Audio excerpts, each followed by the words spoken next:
Hey there, what is up? We're about to do a workshop, a 30-minute workshop on workflow mapping. So we're gonna set the timer right here and we're just gonna jump right into it. We're not gonna waste any time.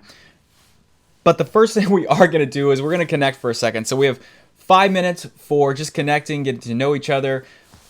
5 minutes for why mapping is important. We're gonna do 15 minutes of the workflow mapping, show you how fast and efficient we can be. And then the last five minutes we'll do next steps. Sound good? Sounds great. All right, awesome. So the first thing that I want to talk to you about is why are we here? What are we doing? Why are we product designers, or why are we makers, or why are we creators?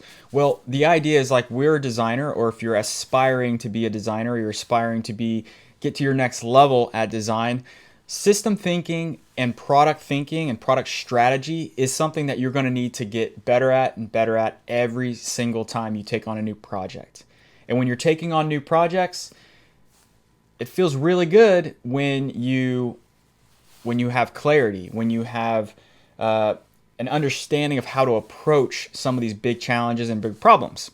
So mapping to learn is about understanding and breaking down information so that you can identify the problems, you can identify the opportunities, you can create strategies from those opportunities, and then you get to go create a lot of ideas and do some product creation. And by setting yourself up, by having a plan with a map, it helps you understand where you can take it, what you can do with it. But if you were just to go in and start drawing and sketching off of one idea, you might lose out on a lot of other opportunities. So that's why we really want to make sure that we're doing this, and that it's an important part of the process.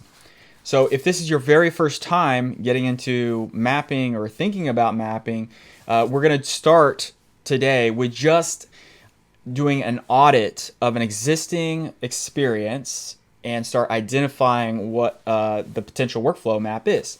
And the website that I chose for this is, let me just show you.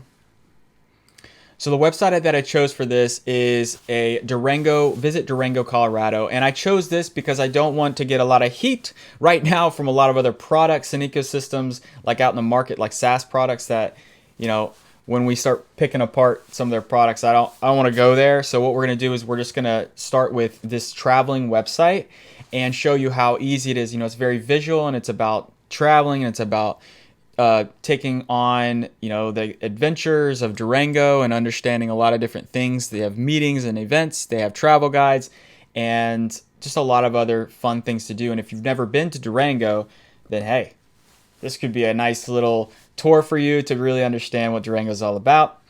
And that might be kind of fun for you. So we're going to go through that, and we're going to map it out. We're also going to kind of give some tips and tricks along the way, and some keyboard shortcuts and things that you can do to make this incredibly efficient.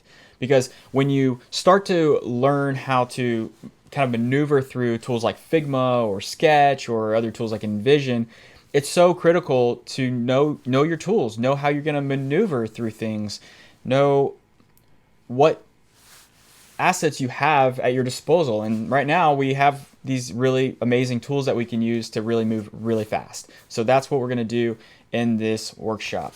All right, well, we have about a minute left till we get to that 5-minute mark, but I do want to say, if you have questions, comments, or any of that, please feel free to just directly DM me if you have questions about any of the content that you experience from Next Level UX.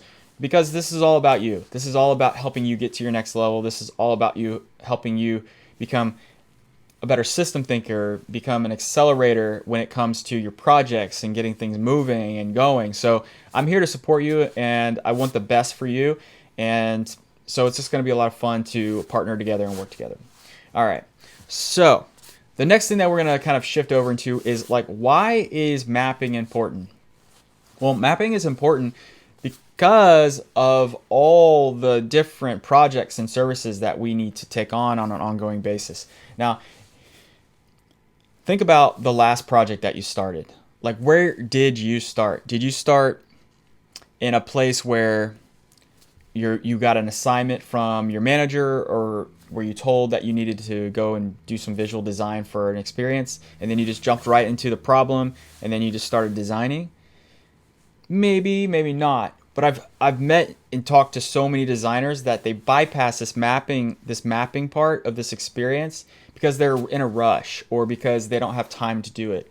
But I'm here and I want to show you how simple it is to actually do this work up front, where it can take a 15 minutes of your day to at least get your foot in the door, at least start understanding how the system works. Because once you start seeing how a system works, you can start seeing all the other connective tissue and the connective parts of it and around it. And that's just a critical thing for you to be able to know how to do. And you want to be able to talk about your products. You want to be able to understand them. You want to be able to be like, oh yeah, these are all the entry points into the experience. These are all the ways that somebody can buy. These are all the opportunities in the product where we could make more money, or we could improve this experience so these customers are having a more delightful moment. I mean, there's just so many reasons why we want to understand the entire ecosystem. And this isn't just for like designers, right? Engineers, product managers, and everybody can see this work along the way. So let me give you a really quick hypothetical.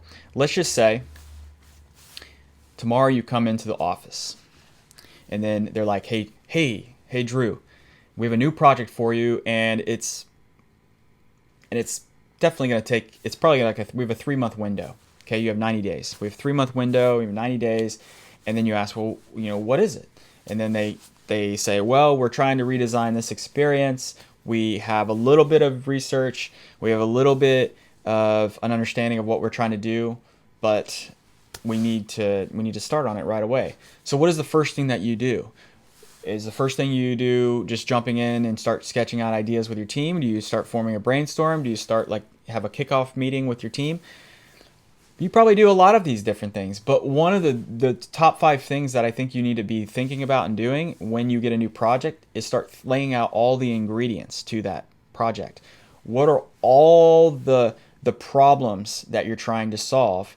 And if there's like 100 problems, then you need to dwindle it down, right? You need to dwindle it down to like 3 or 4, because if you're going to work on everything, then you're probably not going to really have a dramatic impact on the specific problems that you're solving. So we want to make sure that we understand those problems. And if your team's like, we don't know what the problems are, we were tasked to do this, that's when you can initiate research. You can go in and ask the questions. But what you can do is start showing the product, start talking to customers, start understanding how this all works. But it all comes back to a map, because you can start seeing, oh yeah, we can plot this, we can plot this, we can plot this, we can work on that, we can work on this. This is really weak, this is really strong. Let's stay away from the strong stuff, focus on the weak parts of the product. And then bada bing, bada boom, you have structure, you have guidance, you have a plan, and then you can create a plan of attack and then take it on.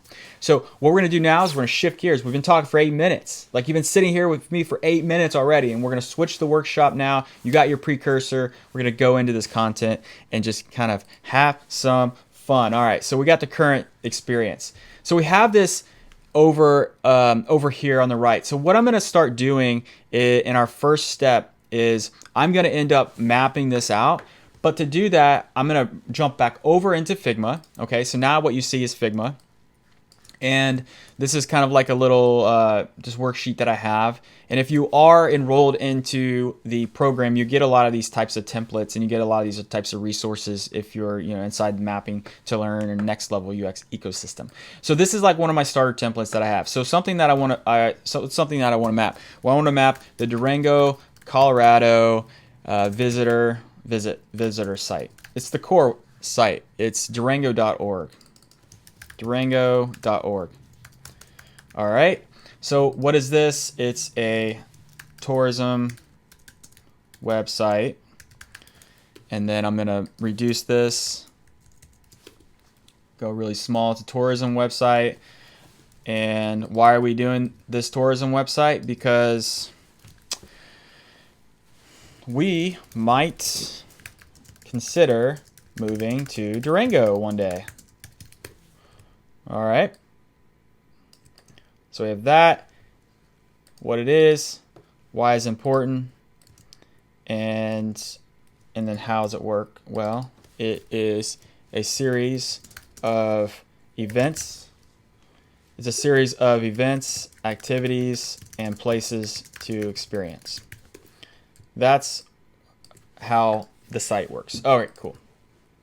I want to make this so I like centering things, right? Making it kind of nice. Okay, cool. So my task for today is I'm going to map out the general ecosystem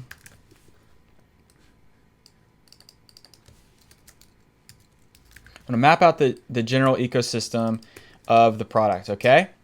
And then also what I want to do is I can come back to these things later to understand like the context of this product. Like the context of this, like why is it created? Well, it's used to help educate the community and visitors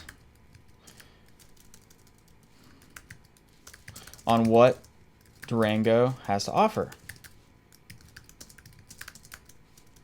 Right? So you could do this to your product as well, right? What problem are they trying to solve? Well, and there could be more of these.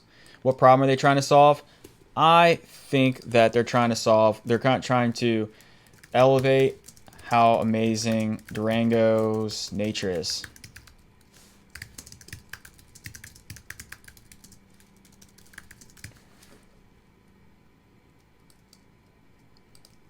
All right, cool. We got it. Questions? What do we need to learn? Well, we need to learn the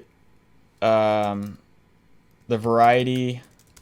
Well, let's just say we're tasked to redesign this page. What we would want to do is we need a quick map. We need a quick map of how many page types and types of content we have to work with. We also need to know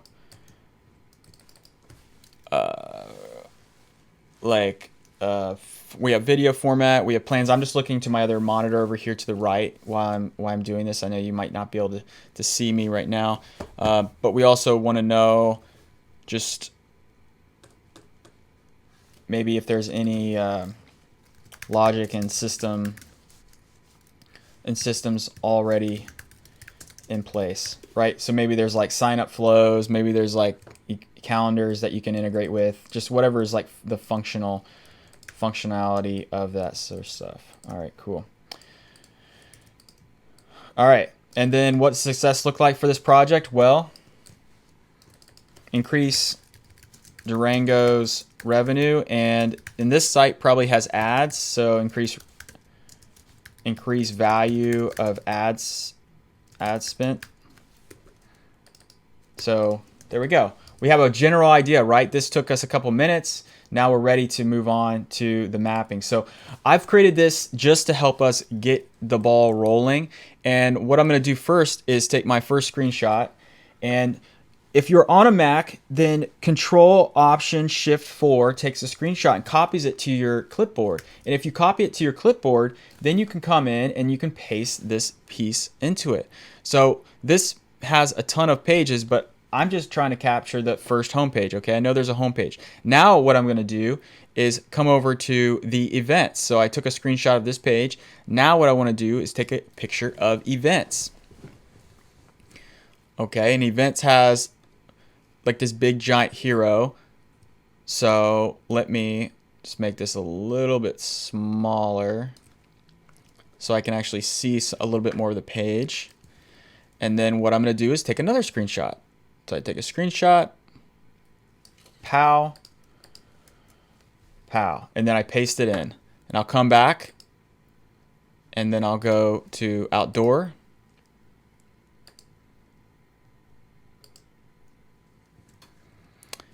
And then let it load. And now I have, boom, outdoor. I'm going to do it the things to do. And then I'm just going to keep going through these real quick, right? You see how long this is taking me? This is giving me an idea right now of just the index. And I could literally just type this out, right? But I'm a designer and my responsibility and goal is to really start absorbing the entire product ecosystem. So things to do. And I can already see they have a little bit of a page type here where they have this hero graphic coming through. But really, is that the best use? I'm already calling things out. Like, is this the best use of this real estate? You know, is this the best use of the real estate? So I come back, paste it in,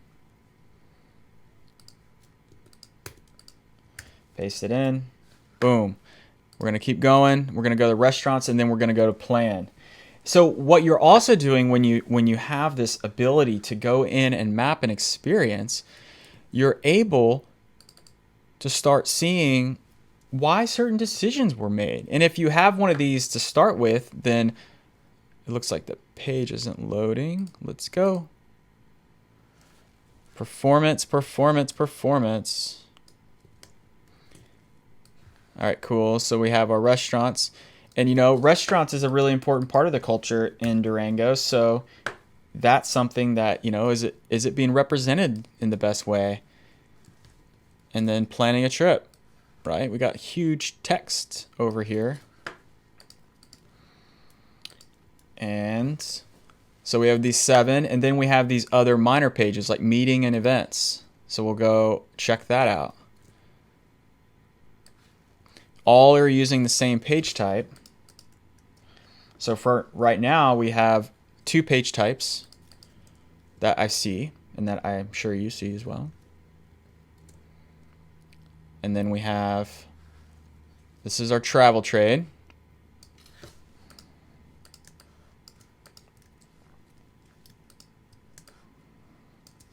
Right? Travel trade in the news. So, this might feel a little tedious, but what happens is you're architect. You're an architect of this new vision of wherever this is going to go, and it's important for you to honor that, because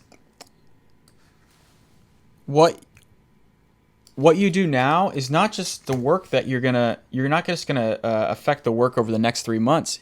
You're gonna be affecting the work over the years to come. This isn't just like, if you're a product designer, these products last. And, and one thing that I'm already starting to realize is there's just so much on this website. It's overwhelming, It's kind of overwhelming. So yeah, the fall, we have the blog, and then my itinerary. Let's go see what my itinerary is. There is a certain aspect of my itinerary that looks like it has a little bit of an experience tied to it, where you can share your trip. So then we have 1, 2, 3, 4, 5, 6, 7, 8, 9, 10, 11. So we have in the news. And then what I might go really quickly and just do is just like home. We have events. And we have outdoor.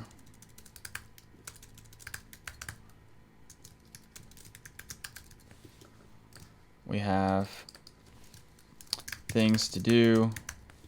And you can see, look, the titles aren't consistent from like the page names and stuff. So that's like something, we might want to call out. We have meetings. Let's see, meetings is meetings and events, where, if we had restaurants, plan. I wonder if that was, yeah, okay. All right. So we have these, we have plan, we have restaurants,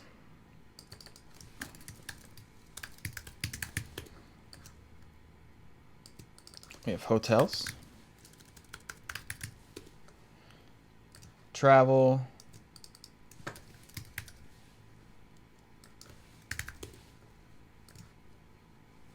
and we have 10 more minutes left. So you're already starting to see like how all this can happen so fast. So in the news, we have news, blog plan. A lot of actions of what you can do, and these two things are very similar, right? So after restaurants, we had plan your trip. Let me just see if I just had a duplicate, or maybe they were just showing different photos.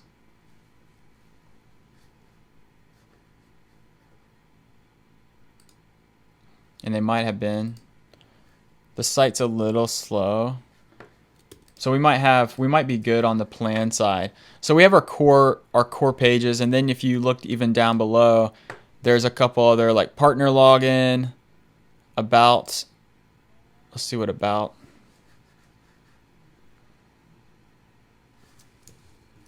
Right, we should take so these are all like secondary pages.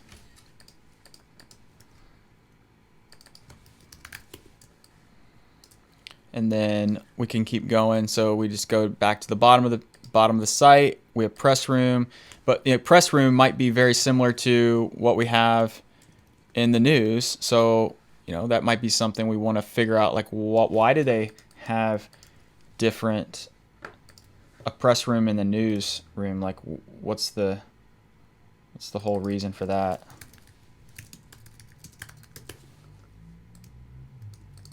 All right, cool. And you know what? I hope you're enjoying this. I hope you're having fun. Golly, it's so much fun designing with you. And okay, press room. Cool. So we have press room. And if we go back down to the very bottom of the site again, we have 4 more that we need to make sure we capture. Right, so you're starting to see like, okay, wow, if I was going to redesign this page, I have to start thinking about all of the different pages and the different pages that would need to be supported in this experience. And then how are my users, like how are my guests that are going to be using this experience, how are they getting served? Like, how are they getting served in this experience? Like maybe there's a lot of other ways to serve people on a tourist website that makes sense and that can best support the actions that people typically take. Like, I'll talk about that simply a little bit, but you know what, we're just taking a quick little audit, and now we do a partner, and it looks like they have some PDFs. And this goes to a completely different product where they have an intranet. Makes sense. Makes sense. All right. Partner program. Maybe they have like affiliates, and like for people that are advertising, this is where they go. So then the partner program, you get signed into the partner program, and then you would take screenshots of all those sorts of things. So already I'm starting to see that out of all the page types, there's only one in the blog where they have the topics listed underneath. And so that's like one different type of page. So I'm going to mark that real quick.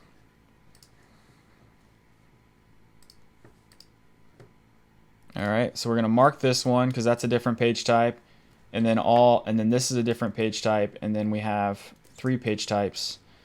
We have another one down here that just shows a list of information. But it's probably in the same exact format. There's just no title card. And then we have a whole other product that we would need to look at. And if I come back here, there is a search results page, which I saw up here. But let's see if I searched food or good. Let's just say good. And then it looks like they probably are using like a Google search for that. All right, cool. So what we did, and we have about 5 minutes left of the session. So what we already did was we tackled, like literally tackled, what is this site? What is its purpose? What does it do? We captured the different parts of the site, and then what we would be able to tackle from the next thing as next steps. Like, what would we do next? Well, what I would really like to do is I would like to go in and uncover, let's see, next steps. And it's always important to know what your next steps are. What are the next 5 needle moving steps? Well, I think one of them Let me just paste this. One of them would be to review the data and analytics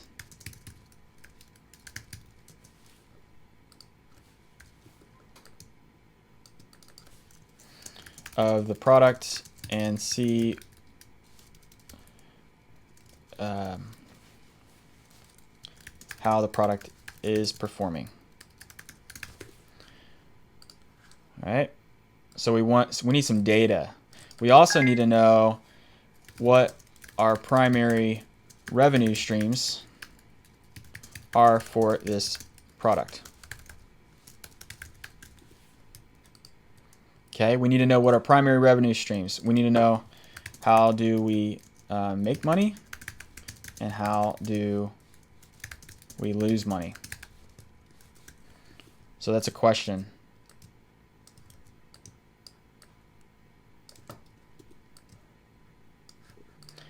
This would be for questions. This would be for insights, right? So we have insights, we have questions, and we probably also need to know like platform, like how is or how frequently is the content updated, and who manages the assets, right? I'm kind of curious, like how, like you come back to this page and how frequently is it there?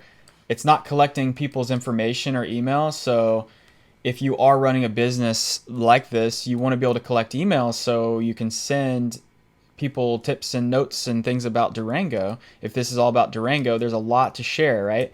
I mean, we have 4, 12, 16, like there's a lot of content on here that is buried because the content on the site is really, it's vast. So how would we be able to get in there and see what our primary users are looking for?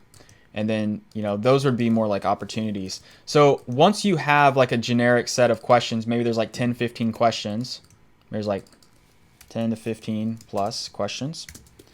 You could get those from an owner, from a CEO, from a product manager. You just ask a lot of questions. Then what you would also want to do is get your opportunities, but you can't uncover opportunities until you have problems. Like what are the problems? And then you would go to the opportunities. And then we would even break that out and do like our strategy, our new strategy from this. And oh my gosh, like this is just stuff that I love to do. And then basically what we would be able to do is after we have this certain elements of our work, right? We were looking at Figma. Here, let me see why that my face right now is not on there. This camera and XD2. There we go. There, I'm back. Sorry about that. So literally, if we have these elements, now what we get to do is we ask the questions, we get the answers, we look at the data, we talk to customers, and this is like the sweet spot where we get to go figure out the problems, like detective mode.